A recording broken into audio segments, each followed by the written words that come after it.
So now, book-wise, what not a lot of people know is that Shaft originated from a book by an author named Ernest Tideman. Okay? Ernest Tideman was a white guy. And, one of the things when I was doing a little bit of research in the Shaft books is, well, let me back up for a second. Some people are under the impression that when Shaft as a movie were originally made, that Shaft was intended to be a white character, and then they made him black. Okay, I don't know if that's true or not, but if so, that would have been going against how the author wrote the book anyway, because Ernest Heidemann, Shaft in the book is a black detective. I mean, from the get, Shaft was always black. And here's the reason why.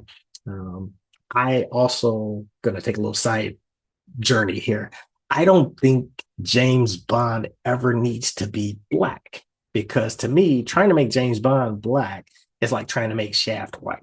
I mean, I know people were up in arms because they didn't want to cast Idris Elba as James Bond, and I love Idris Elba. I think he's a great actor. But to me, I just think Bond as a character institution, how it originally created by its author and intender Ian Fleming, Bond should always be played by a white actor, just as Shaft should always be a black guy.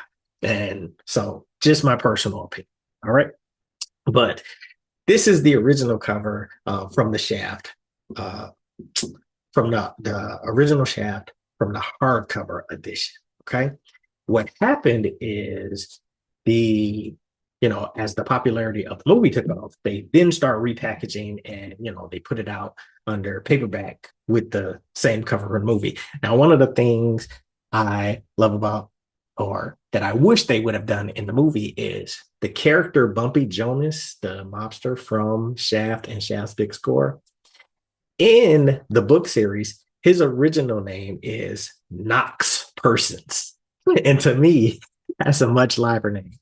But the reason they went with Bumpy Jonas is because the character was shaped after Harlem gangster Bumpy Johnson. And so I think that's why they went with Bumpy Jonas as the name in the movies. But in the books themselves, the character's name is Knox Persons, which to me, I love that name. So, but the original, the first Shaft book came out in 1970, and then the series in itself, there's 7 books in the Shaft series, the original ones written by Ernest Heidemann. So you got Shaft, then you got number 2 was Shaft Among the Jews. That has like to me a Blaxploitation illustrated, like a Blaxploitation paperback illustrated cover. This is what kind of stands out to me as Blaxploitation style paperback covers.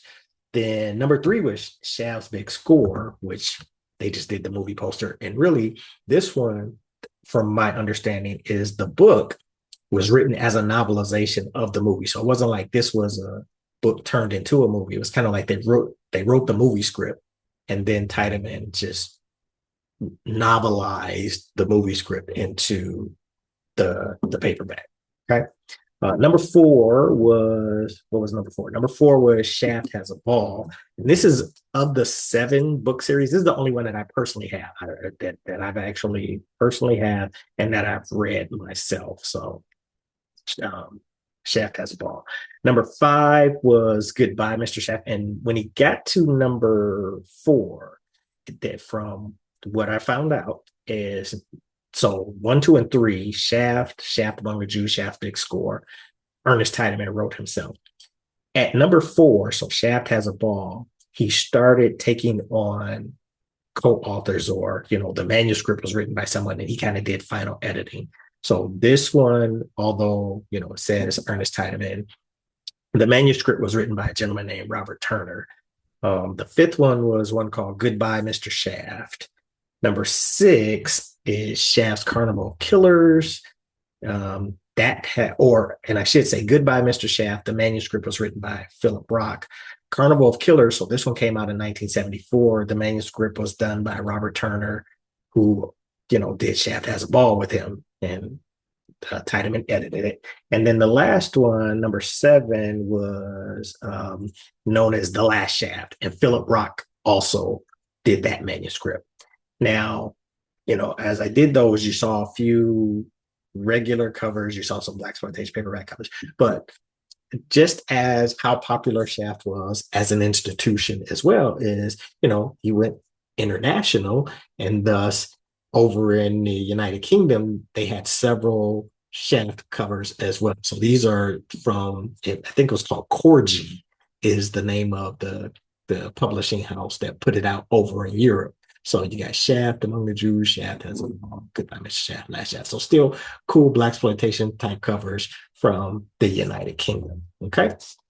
And so with that, those were the 7 Shaft novels. But there is a book. So all of this that I've been sharing with you in this episode comes from this book called The World of Shaft by a guy named Steve Aldous. And if you really want to go down the rabbit hole of learning about all things Shaft, I'm going to encourage you to check out this book, man, because he goes deep into detail about the movies, the books. There was a little known Shaft comic strip I didn't even know about. And then, there has actually been resurgence and new Shaft novels put out written by David Walker, my guy who I showed you the book, The Badass Mofo, that he does the Blaxploitation, did the Blaxploitation book. He actually wrote 2, I think, graphic novels about Shaft and an actual novel or something like that. But that information is in this book as well. So if you really want to truly go down the road of all things Shaft, pick up this book, The World of Shaft by Steve Aldous. It's something really good, worth checking out.